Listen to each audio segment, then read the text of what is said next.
नमस्ते, solid facts में आप सबका स्वागत। जैसा आप देख रहे हैं, हेमंत सर हमारे साथ मौजूद हैं। बहुत स्वागत है सर आपका। सर, एक बड़ी खबर ये है कि जो सीजेआई साहब थे, रिटायर हो गए, जो भगवान भरोसे फैसले दिया करते थे, जो मोदी जी को अपने घर बुला करके पूजा पाठ करवाया करते थे, चंद्रचूड़ साहब, एक बार फिर वो सुर्खियों में है, चर्चा में है। और चर्चा इसलिए है कि वो अपना बंगला जो है वो कब्जा करके बैठ गए हैं। बतौर सीजेआई उनको जो बंगला मिला था उस पर उन्होंने कुंडली मार ली है। जिस देश में एक चुने हुए सांसद का बंगला अदालत का फैसला आने के चंद घंटों के बाद खाली करा लिया जाता है, उस देश में एक सीजेआई के रिटायर होने के 6 महीने का जो समय होता है, वो सारी चीजें बीतने के बाद, तमाम चिट्ठी पत्री लिखने के बाद भी सीजेआई बंगला, जो रिटायर सीजेआई है, वो बंगला खाली करने को तैयार नहीं है। इसको क्या माना जाए? ये आखिर जुडिशरी को क्या हुआ है कि एकदम से इतनी विवादों में आ गई है? लगातार जिस तरीके से जुडिशरी की साख गिर रही है, एक सांसद इस देश के सत्ताधारी दल का कह देता है कि सुप्रीम कोर्ट जो है वो देश में गृह युद्ध करवा रहा है। तत्कालीन सीजेआई जो है उनके ऊपर आरोप लगा देते हैं कि वो गृह युद्ध के जिम्मेदार हैं। इन सब पर जुडिशरी खामोश रहती है। और अब ये इस तरीके के विवाद की रिटायर होने के बाद सीजेआई बंगले तक नहीं खाली करते हैं। इसके क्या मायने निकाले जाए? राम प्रकाश जी नमस्कार, आपको सारे दर्शक साथियों को। देखिए, आपको पता है कि इस देश में जो चीफ जस्टिस ऑफ इंडिया है, उनके लिए एक ईयरमार्क्ड हाउस होता है, 5 कृष्णा मेनन मार्ग। वो बाय अलॉटमेंट सीजीआई के नाम अलॉट होता है, वो सुप्रीम कोर्ट के पूल के अंदर होता है। तो इसमें बेसिकली रूल क्या है कि जब भी कोई सीजीआई रिटायर होता है तो भारत सरकार जब तक वो अपनी अंतरिम व्यवस्था करे, उसको 6 महीने के लिए दिल्ली में बिल्कुल एक नॉमिनल से किराए पे, ये मकान जो है 5 कृष्णा मेनन मार्ग का, ये टाइप 8 मकान है। और जो सुप्रीम कोर्ट जजेस को मिलता है वो टाइप 7 बंगला होता है। तो उसको दूसरा अल्टरनेट बंगला दे सकते हैं 6 महीने के लिए। लेकिन आपको ध्यान होगा, जो चंद्रचूड़ साहब थे वो 8 नवंबर को रिटायर हुए थे, और उनकी न केवल नए दूसरे बंगले की बल्कि इसकी भी जितनी एक्सटेंशन थी वो सारी एक्सपायर हो चुकी। और ये संविधान के तहत जो भी अपनी व्यवस्थाएं सारी की सारी, सुप्रीम कोर्ट के इतिहास में ये पहला अवसर है जब सुप्रीम कोर्ट के प्रशासन को आवास मंत्रालय को चिट्ठी लिखनी पड़ी है कि इस मकान को तत्काल खाली कराइए, इस बंगले को, और सुप्रीम कोर्ट फुल में वापस कीजिए, क्योंकि और जजेस को भी मकान अलॉट किए जा रहे हैं। इसकी बैकग्राउंड क्या है? बैकग्राउंड ये है कि इसमें बेसिकली क्या था कि चंद्रचूड़ साहब 8 नवंबर को रिटायर हुए, उसके बाद उनको एक अल्टरनेट बंगला दिया गया 14 तुगलक रोड पे, और वो उन्होंने उसमें शिफ्ट नहीं कर पाए क्योंकि वो मकान तैयार होने में समय लग गया। तो इन्होंने तब तत्कालीन जो सीजीआई थे उनसे रिक्वेस्ट की कि साहब मुझे कुछ समय रहने दिया जाए, मेरी 2 बेटियां, आपको पता है, स्पेशल चाइल्ड, उनकी स्पेशल नीड है। तो सारा करते कराते बेसिकली इन्होंने सारे साधनों से जो करके एक्सटेंशन थी वो 31 मई तक ले ली। 31 मई तक ऑफिशियल बंगला जो सीजीआई वाला है उसी में रहने का, 5 कृष्णा मेनन मार्ग का, जबकि 14 तुगलक रोड इनको अलॉट किया गया था। उसके बावजूद आज भी कृष्णा मेनन मार्ग में रह रहे हैं। अब सवाल ये है कि इनकी जो ऑफिशियल जो वो थी, जब तक उनको लागू था, वो था 10 मई तक। उसके बावजूद भी पहले अपने जस्टिस खन्ना ने, उसके बाद जो प्रेजेंट चीफ जस्टिस है गवई साहब, उन दोनों की रजामंदी से 31 मई लास्ट था इनका, और ये कह के कहा गया था कि इसके बाद फर्दर एक्सटेंशन नहीं दिया जाएगा। उसके बावजूद भी आज आप देख लीजिए कितने जुलाई है और वो वहीं पे रह गए। और जानकारी तो ये भी मिली है आज लेटेस्ट कि इनका दिल्ली में अपना आवास भी है। अपना आवास होते हुए जब ये सीजीआई थे, आपको ध्यान होगा ना, डेली कोर्ट के अंदर बैठ के किस तरीके की नैतिकता का पाठ पढ़ाया करते हैं समाज को, ये सारा और सारा। और दूसरा बात, इनकी एक बड़ी वैलिड बात है कि उनकी 2 बेटियां हैं, लेकिन सरकारी कानून तो कानून होता है। जब ये सीजीआई थे, जब देश के अंदर तमाम बीजेपी की सरकारें कितने स्टेट्स के अंदर बुलडोजर चला रही थी, कंप्लीटली असंवैधानिक, गैर कानूनी, क्या उन घरों में कोई गरीब नहीं रहता था? क्या उसमें कोई बीमार नहीं थे? क्या कोई बच्चे नहीं थे? क्या वो सारी कार्रवाई असंवैधानिक नहीं थी? तब तो इनको कुछ भी याद नहीं आया, तब तो वो सारा धड़ल्ले चलता रहा। और अपने ऊपर बात आई तो अब इनके ऊपर इंसानियत भी आ गई, सारी चीजें आ गई। बेटियां स्पेशल नीड है, वी रेस्पेक्ट दैट, सारी बात है। लेकिन आपको अपनी रिटायरमेंट की डेट का भी पता था, आपको कायदे कानून का भी पता था। आप चाहते तो अपने घर में भी शिफ्ट कर सकते थे, और नहीं तो सरकार प्रदत्त जो भी अधिकार था वो 10 मई को खत्म हो गया, 31 मई को खत्म हो गया। आज तो आप जुलाई में, अब तक मकान खाली क्यों नहीं किया? और इसका परिणाम देखिए क्या है। जस्टिस खन्ना रिटायर होकर घर चले गए, वो सीजीआई के मकान में रह नहीं पाए सीजीआई होते हुए। बीआर गवई साहब अभी सीजीआई हैं, वो अपने पुराने बंगले में ही रह रहे हैं क्योंकि इन्होंने मकान खाली नहीं किया। तो ये वो नैतिकता का वो जो है ना, सारी की सारी चीजें, कि जब आप कुर्सी पे बैठे होते हो और जब सेमिनारों में जाते हो वीकेंड पे, तो वहां बड़ी बड़ी आदर्श की बातें बघाड़ते हो, नैतिकता पढ़ाते हो समाज को, सारी चीजें। और जब खुद पर आती है तो जितना मैक्सिमम वो हो सके वो सारी चीज आपको दिख रही है। तो संविधान के अंदर बंटवारा नहीं है आम और खास का, लेकिन इन्होंने खुद अपने जाते जाते ये करके दिखाया कि किस तरीके से जो सारी सुप्रीम कोर्ट ने इनको परमिशन भी दी कि भाई चलिए 31 मई तक रह लीजिए। उसके बाद तो ये फर्ज बनता था कि छोड़ के चले जाते अपनी व्यवस्था करते। उसके बावजूद ये डटे हुए कह रहे कि मैं फर्स्ट अवेलेबल अपॉर्चुनिटी पे खत्म खाली कर दूं। लेकिन अपने आप में ये बहुत सारे सवाल उठाता है एक व्यक्ति के व्यक्तित्व पर, जब वो पद पर है और जब वो पद पर नहीं है, उन दोनों का भेद दिखाता है। बिल्कुल। लेकिन सर सवाल ये उठता है कि इस देश में ही राहुल गांधी एक सांसद हुए, उनको एक मानहानि के मामले में 2 साल की सजा होती है, तुरंत वो ऑर्डर आता है और उसके साथ साथ बंगला खाली करने की नोटिस भी आ जाती है, बंगला खाली भी हो जाता है। और वहां पर एक सीजेआई रिटायर होने के बाद अभी तक 2 सीजेआईओ का कार्यकाल जो है वो पूरा होने के कगार पर है और बंगला खाली नहीं कर रहे हैं। क्या माना जाए कि चंद्रचूड़ साहब ने जो मोदी जी के साथ उनकी मित्रता है तथाकथित, जो दिखाया उन्होंने साफ तौर पे लोगों के बीच में, पूरे देश ने देखा है, वो कोई नया नहीं कहा जा रहा है, उसका सीधा फायदा ले रहे हैं, या फिर वो सुप्रीम कोर्ट के साथ साथ मोदी को सीधी चुनौती दे रहे हैं, 56 इंच का सीना दिखा रहे हैं, लाल आंख दिखा रहे हैं कि तुम कुछ कर लो, जब मेरा मन करेगा बंगला खाली करूंगा, नहीं तो नहीं करूंगा। क्या माना जाए इसको? नहीं राम प्रकाश जी, इसको तो मैं विशुद्ध तौर पे कुछ भी नहीं है। ये एक बेसिकली अनैतिक काम है जो नहीं करना चाहिए। आपको सारे रूल्स रेगुलेशन का अच्छे से पता है, उनको तुरंत खाली कर देना चाहिए था एज पर रूल्स। इसमें कोई इतनी लंबी चौड़ी बात नहीं। लेकिन सर, ये तो ठीक है, वो तो नियम कानून की बात है ना, वो तो सबको पता है कि सरकारी बंगला अगर किसी को अलॉट हुआ है, तो अगर मान लीजिए जो किसी डिपार्टमेंट में है वो रिटायर होता है तो बंगला खाली कर देता है, उसका तय समय सीमा है कि इतने में आपको खाली कर देना है। विधायक है, विधायकी अगर चली गई उसके बाद उसने बंगला खाली कर दिया। अगर मुख्यमंत्री है, मुख्यमंत्री जब नहीं रहता मुख्यमंत्री तो बंगला खाली करता है ना। फिर सीजेआई साहब को खाली करने में दिक्कत क्या थी? और अगर नहीं खाली किया, जैसे मैंने ये इसलिए पूछा, अभी भी लखनऊ उत्तर प्रदेश में मैं आपको एग्जांपल दे सकता हूं, हरियाणा का आपको पता होगा, कई मंत्री ऐसे हैं जो पिछली सरकार में मंत्री थे, इसी भाजपा की पिछले कार्यकाल में मंत्री थे, अब मंत्री नहीं है लेकिन बंगले हैं उनके पास, वो खाली नहीं किया उन्होंने। क्यों? सत्ताधारी दल के हैं, सरकार में उनका दल बैठा हुआ है, नहीं खाली कर रहे हैं। तो सीजेआई साहब का आखिर फिर बिना ऐसे कैसे रह पाएंगे सीजेआई साहब उसमें? नहीं राम प्रकाश, देखिए मोदी जी की सरकार में एक नया नॉर्मल हो गया है कि you show me the man and I will show you the rule. आप मुझे आदमी दिखाइए, मैं आपको कानून बता दूंगा। इस तरह की चीज जो है ये बेसिकली कुल मिलाकर के अनैतिकता काम है। और जो इतने बड़े पद पर व्यक्ति रहा है, संवैधानिक पद पर रहा है, उसको इन सारी चीजों को करते हुए खुद चले जाना चाहिए था। और अब आप ये देखिए ना कि जो सुप्रीम कोर्ट का जो एडमिनिस्ट्रेशन है, जो इनके माताहत काम करता था, वो आवास मंत्रालय को चिट्ठी लिख के ये कह रहा है कि ये मकान तत्काल इस बंगले को खाली कराइए, इसका पोजीशन लीजिए और सुप्रीम कोर्ट पूर्ण में वापस कराइए। ये आवास मंत्रालय के सचिव को चिट्ठी लिखी गई है। तो आप सोचिए कि क्या बनी होगी अगर कोई आदमी नैतिकता के आधार पर इसको लेके, जो डिपार्टमेंट आपके अंडर सुप्रीम कोर्ट एडमिनिस्ट्रेशन जिसके आप वाली वारिस थे, वो आपके बारे में इस तरह की चिट्ठी लिख रहा है। तो ये तो एक नैतिकता का प्रश्न भी है, कानून से अलग नैतिकता का भी प्रश्न है, जो नैतिकता आप सर्वोच्च न्यायिक पद पर बैठ के पढ़ाया करते हो। लेकिन गोन आर दोस डेज।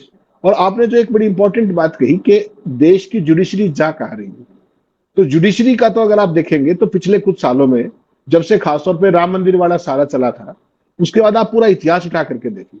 इस देश में के इतिहास में पहली बार 4 जजों ने प्रेस कॉन्फ्रेंस की। रंजन गोगोई साहब का कार्यकाल का देखा आपने, उनके अंतिम दिन जो कार्यकाल का था, राम जन्मभूमि का फैसला किस तरीके से है, फिर चुपके से वो सांसद बन गए। फिर सुप्रीम कोर्ट की सर्वोच्चता, स्वायत्ता, निष्पक्षता, कॉलेजियम सिस्टम, हर चीज पर लगातार विवाद है।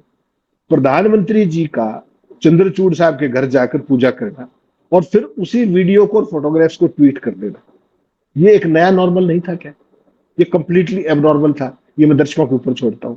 और पद पर रहते हुए अपने इन सारे कारनामों के कारण चंद्रचूड़ साहब का ये कहना कि इतिहास मेरे कार्यकाल का कैसे आकलन करेगा, ये इस पर इसके लिए मुझे थोड़ी सी वो रहेगी। तो बेसिकली क्या है कि आज जो देश में अमृतकाल चला है, उसमें न्याय व्यवस्था के अलग अलग चरण हैं, और वो न्याय व्यवस्था क्या कर रही है उसका आपने एक हल्का सा इशारा आपने किया कि राहुल गांधी की सजा हुई, तत्काल सदस्यता खत्म हुई, बंगला खाली करा दिया गया। और आज तो कोई ऐसी बात नहीं है। अब तो ये भी बताया गया है कि चंद्रचूड़ साहब का दिल्ली में बंगला है। कोई तो कह रहा था 2, लेकिन एक तो पक्का ही। तो चाहते तो 10 मई लास्ट थी, उसके बाद खाली करके तो जा ही सकते थे। नहीं तो 31 मई लास्ट थी जो एक्सटेंशन इनको दे दी थी सीजीआई ने, उसके बाद चले जाते। तो कहीं ना कहीं एक ये अलग किस्म का वो है। और नए नॉर्मल में क्या है राम प्रकाश जी, ये थोड़ी सी चिंता की बात है। आज की तारीख में आपने देखा कि किस तरीके से सीजीआई से हटते ही राज्यसभा में जा बैठे, यानी कि इनाम लेने वाले जज।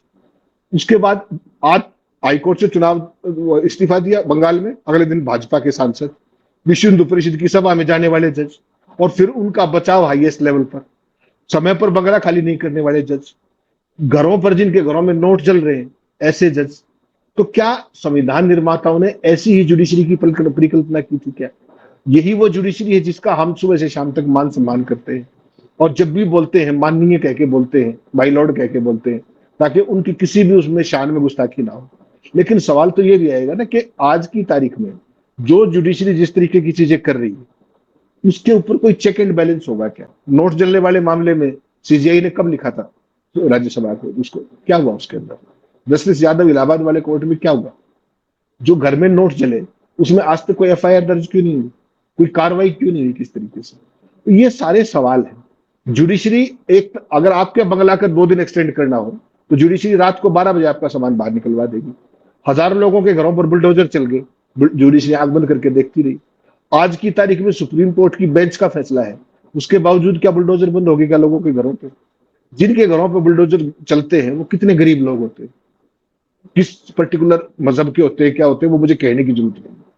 तो जुडिशरी को अपना, जब उसने अपना काम छोड़ करके बाकी चीजों पर ध्यान देना शुरू किया, तो आज उसकी हर चीज स्क्रूटनी में, और वो स्क्रूटनी ही कहीं ना कहीं इनके मान सम्मान को, जो संविधान प्रदत्त जो इनको सम्मान है, वो कहीं ना कहीं कंप्रोमाइज हो रहा है। और सरकार को तो इस तरह की चीजों में मजा आता है।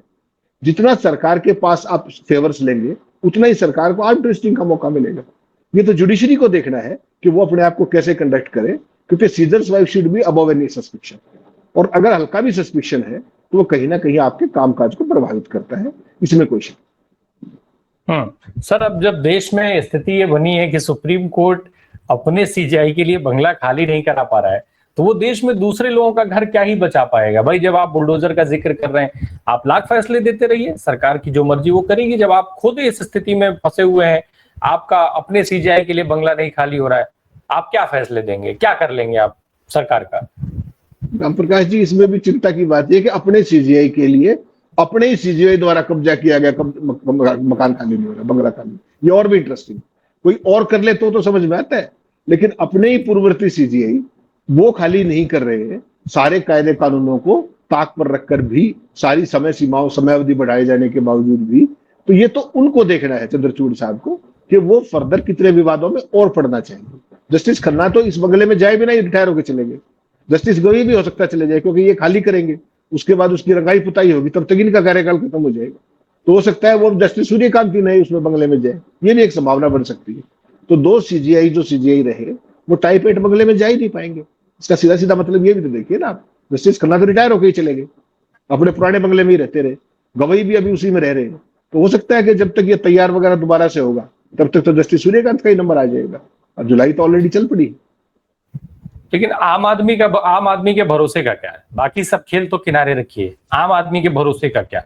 पहले ही चंद्रचूड़ साहब बहुत कुछ डैमेज करके गए अपने जाने से पहले। जिस तरीके से उन्होंने कहा कि जब उनको राम मंदिर का फैसला करने का नहीं समझ में आ रहा था तो भगवान के पास बैठ गए, फिर उन्होंने मोदी जी को अपने घर बुलाया, प्रधानमंत्री को पूजा पाठ करवाई, इत्यादि इत्यादि।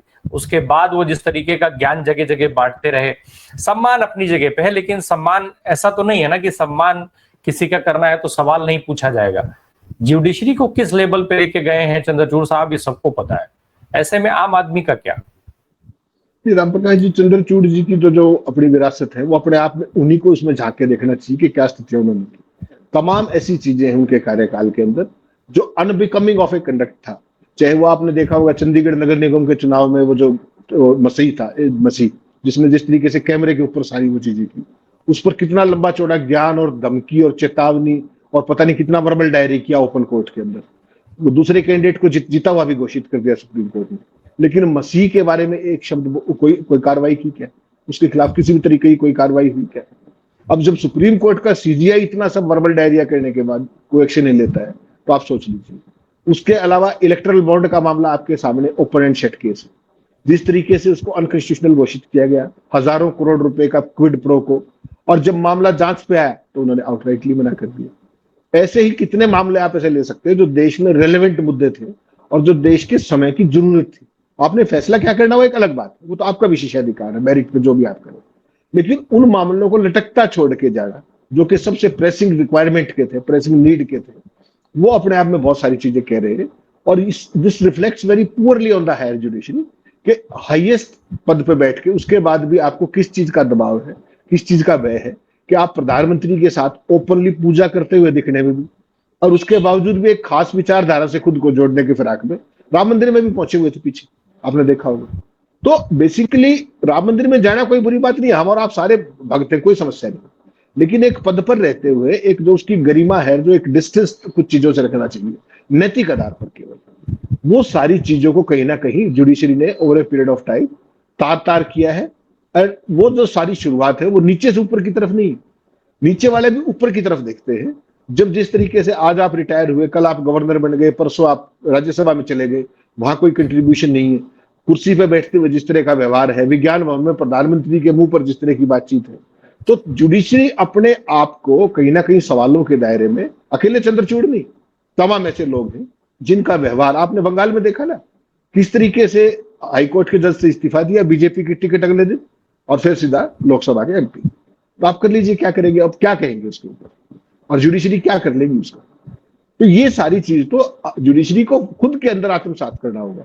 और इसीलिए मैं कहता हूं ये जो कॉलेजियम सिस्टम वाला मसला है, ये जो है कहीं ना कहीं सरकार अल्टीमेटली इसको अबॉलिश करने की तरफ तेजी से बढ़ेगी अगर ये हरकतें कंट्रोल नहीं, चाहे वो मकान खाली करने की बात हो, चाहे वो आपने इलाहाबाद हाईकोर्ट वाले तमाम मसले देखे और नोट जलने की बात हो, ये कहीं ना कहीं जुडिशरी को पूर लाइट में रिफ्लेक्ट करता है।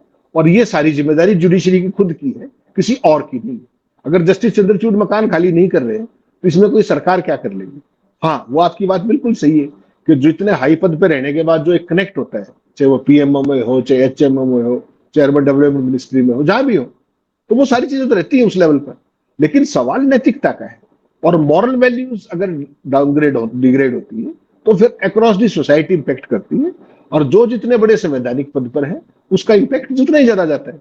और आप अपनी मॉरल अथॉरिटी कहीं ना कहीं लूज करते हैं जब आप उस पद पर बैठते हैं, तो आप न्याय के पद पर बैठते हैं, चीफ जस्टिस का पद। और जो अपने अगले दोनों सीजीआई को जो उसके सक्सेसर है, वो अपने नए जो उनके लिए अलॉटेड मकान है उसमें ना जा पाए, तो आप सोच लीजिए आपने किस तरह का न्याय किया होगा। आपकी परिस्थितियां कुछ भी हो, लेकिन आपको पहले पता था कि 8 नवंबर की रिटायरमेंट है और ये रूल है, उसके बाद भी तो कोई कंफ्यूजन नहीं होना चाहिए। और आज अगर सुप्रीम कोर्ट एडमिनिस्ट्रेशन चिट्ठी लिख रहा है तो उनको सोचना चाहिए कि मैं कहां था और मैं कहां पहुंच गया। ये तो यही कह सकते हैं। तो जो मोदी जी को अपने घर बुला करके पूजा करवाई गई, ये उसका एडवांटेज न माना जाए कि अगर भाई मोदी जी को नहीं बुलाया गया होता तो क्या इतना एडवांटेज मिलता चंद्रचूड़ साहब को? नहीं, देखिए उस लेवल पे जब आप सीजीआई होते हैं उस लेवल की एक्सेस तो हमेशा ही होती है। सवाल तो एक कि जितने बड़े पद पे आप जाते जाते हो आपके नैतिक स्टैंडर्ड उतने ही हाई होते जाते हो। सीजीआई तो जब चाहे प्रधानमंत्री से बात कर ही सकता है, कोई समस्या थोड़ी है उसमें। लेकिन उस बात करने का मतलब ये नहीं कि उसमें फेवर ही लिया जाए। उसमें आप ये भी कर सकते हैं कि मैं एज पर रूल जिस दिन मेरी एंटाइटलमेंट थी उससे 1 घंटा पहले खाली कर दिया। राहुल गांधी का ध्यान है ना आपको? ऐसा पहले हुआ है कि किसी सीजीआई के लिए चिट्ठी पड़ी हो? नहीं, मैं इसीलिए आपको शुरुआत में ये भी तो पहली बार हुआ ना सर कि एक प्रधानमंत्री एक सीजेआई के घर पे जाके पूजा पाठ कर रहे थे, ये भी तो पहली बार हुआ। तो ये दोनों चीजें पहली बार हो रही हैं। बिल्कुल, ये मैंने आपको शुरुआत में इसलिए कहा कि इतिहास में पहली बार है जब किसी सीजीआई को तो छोड़िए, सुप्रीम कोर्ट एडमिनिस्ट्रेशन किसी जज को भी ये चिट्ठी लिखनी पड़ी उसका मकान खाली कराया जाए। This is first of its kind, और इसीलिए ज्यादा पुअर रिफ्लेक्ट करता है। और जो मोदी जी के साथ पूजा की थी और वो सारी चीजें की थी, वो तो कहीं ना कहीं इनको बहुत लंबे समय तक हॉन्ट करेंगी, ना केवल चंद्रचूड़ साहब को, पूरी हायर जुडिशरी को और सुप्रीम कोर्ट को, कि कौन सा ऐसा कंडक्ट है जो आपको बतौर सीजीआई के चीफ जस्टिस, सुप्रीम कोर्ट के चीफ जस्टिस या सुप्रीम कोर्ट के जज के तहत नहीं करना चाहिए। वो तो एक बहुत ही खराब प्रेसिडेंट है जो लंबे समय तक लगा। आज ये तो वीडियो पे भी है, पिक्चर पे भी है, इसमें ऐसा नहीं है कि कोई सारी चीजें, वीडियो भी है उसकी, प्रधानमंत्री खुद ही डाली और सारी चीजें। So that reflects the higher judiciary in a very poor light. That's what we can say. लेकिन सर एक चीज ये है ना कि भाई चंद्रचूड़ साहब आज जो कुछ भी करके गए, अब हम उसमें पूरी जुडिशरी को क्यों लपेटें? क्योंकि जुडिशरी में तमाम लोग, बहुत सारे सीजेआई आए और गए, मतलब अपना कार्यकाल पूरा किया और गए, लेकिन उन्होंने ऐसी कंट्रोवर्सी कभी पैदा नहीं की जिस तरीके की कंट्रोवर्सी चंद्रचूड़ साहब ने पैदा की। तो ये चंद्रचूड़ साहब ने अपने उपयोग के लिए जुडिशरी का इस्तेमाल किया, सुप्रीम कोर्ट का इस्तेमाल किया, सीजेआई की पद का इस्तेमाल किया, कुर्सी का इस्तेमाल किया, और उसी का इस्तेमाल आज भी वो करते आ रहे हैं। इसमें पूरी जुडिशरी का सम्मान क्यों जो है हम चैलेंज करें कि जुडिशरी का सम्मान खतरे में आ रहा है इससे? ये तो चंद्रचूड़ साहब अपने फायदे के लिए सारा उन्होंने जुडिशरी को की इज्जत जो है मट्टी पलीत करी उसकी। नहीं, राम प्रकाश जी, इसमें इसीलिए मैंने चंद्रचूड़ साहब का केवल पैक था। बाकी तो आपने देखा जितने लोगों की हमने बात की उसमें चाहे रंजन गोगोई हो, चाहे वो बंगाल वाले जज हो, हमने सबका जिक्र किया। यहाँ तो मामला केवल बंगले का है, लेकिन ओवरऑल जुडिशरी कहाँ जा रही है वो भी बिल्कुल सही बात आपकी है कि it start from the top. जब देश का चीफ जस्टिस प्रधानमंत्री के साथ अपने घर में गणेश पूजा कर रहा होगा तो नीचे वाले क्या करेंगे? किसी के घर में नोट मिले, कोई नौकरी छोड़ करके चुनाव लड़ रहा था, कोई राज्यसभा चला गया रिटायर होते ही। तो ये ओवरऑल जुडिशरी के जो गिरता नैतिक पतन है उसका एक उदाहरण है। उसको मैं उस तरीके से जोड़ रहा हूं कि जो कुछ आप देखोगे ऊपर वही तो सीखेंगे ना नीचे। तो जब ऊपर जो गोगोई ने किया उसके बाद जिस तरीके से इन्होंने किया तो वो सारी चीजें कहीं ना कहीं नीचे रिफ्लेक्ट हो रही है। और हालत ये है कि इलाहाबाद हाईकोर्ट का जज विश्व हिंदू परिषद के फंक्शन में खड़ा होकर क्या कह रहा है, और तमाम तरह की ऐसी टिप्पणियां, जजों के किस तरीके के सिलेक्शन, किस तरह की जुडिशरी आ रही है, वो सारा अपने आप में एक सवाल है। और चूंकि जुडिशरी में जो लोग आए हैं वो कोई नॉन बायोलॉजिकल नहीं है, वो भी समाज का एक हिस्सा है। तो कहीं ना कहीं जो समाज का गिरता नैतिक पतन है, गिरते मूल्य है, वो उनको भी रिफ्लेक्ट कर रहे हैं। और जितने बड़े पद पर बैठा व्यक्ति इस तरह की चीज करेगा, चाहे वो जस्टिस गोगोई हो, चाहे वो चंद्रचूड़ हो, वो डाउन दी लाइन एक बहुत खराब मैसेज जाता है, which shows the entire judiciary in a very poor light. मेरे कहने का अर्थ केवल इतना है कि जुडिशरी को जब आप ऊपर होते हैं, वहां पर बैठते हैं, तो you should be above every suspicion. आपके ऊपर कोई शंका की गुंजाइश नहीं होनी चाहिए। और जब आप रिटायरमेंट से 6 महीने पहले सरकार से मिलकर फैसले करने लग जाए, अरुण जेटली का आपको फेमस फ्रेज याद होगा कि रिटायरमेंट से पहले के फैसले रिटायरमेंट के बाद की नियुक्ति का रास्ता प्रशस्त करते हैं। तो ये तो अरुण जेटली कहा करते हैं, संसद के पटल पे कहा करते हैं। ये मैं और राम प्रकाश जी नहीं कह रहे, वो कानून मंत्री इस देश के रहे, वो तमाम पदों पर रहे। तो ये तो जुडिशरी को अपने अंदर पॉन्डर इन करना चाहिए, पॉन्डर ओवर करना चाहिए कि भाई तुम जा किस दिशा में रहे हो, तुम्हारी क्रेडिबिलिटी क्या है। और ओवरऑल इस देश तरीके से आज की तारीख में जिस देश तरीके से बटा हुआ है वर्टिकली डिवाइड, उसमें बहुत ज्यादा जिम्मेदारी जुडिशरी की है। क्योंकि आपने देखा अगर किसी पे थोड़ा मोटा भरोसा बचा है तो केवल जुडिशरी है। इलेक्शन कमीशन, जांच एजेंसियां, न्याय अपने विधायिका, कार्यपालिका, सबका हाल तो सारा देश देख ही रहा है। और ऐसे में अगर न्यायपालिका की भी यही बचेगी तो फिर देश जाएगा कहाँ, लोग किसके पास जाएंगे? अगर चंद्रचूड़ साहब मोदी जी के साथ पूजा पाठ न कर रहे होते, वो ये ना बताते कि राम भरोसे उन्होंने जो है राम मंदिर का फैसला दे दिया, क्या निशिकांत दुबे जैसे एक सांसद की हिम्मत होती कि वो सुप्रीम कोर्ट को इस देश में गृह युद्ध कराने के जिम्मेदार बता सकते थे? क्योंकि उसके पहले तो ऐसी स्थिति कभी नहीं बनी।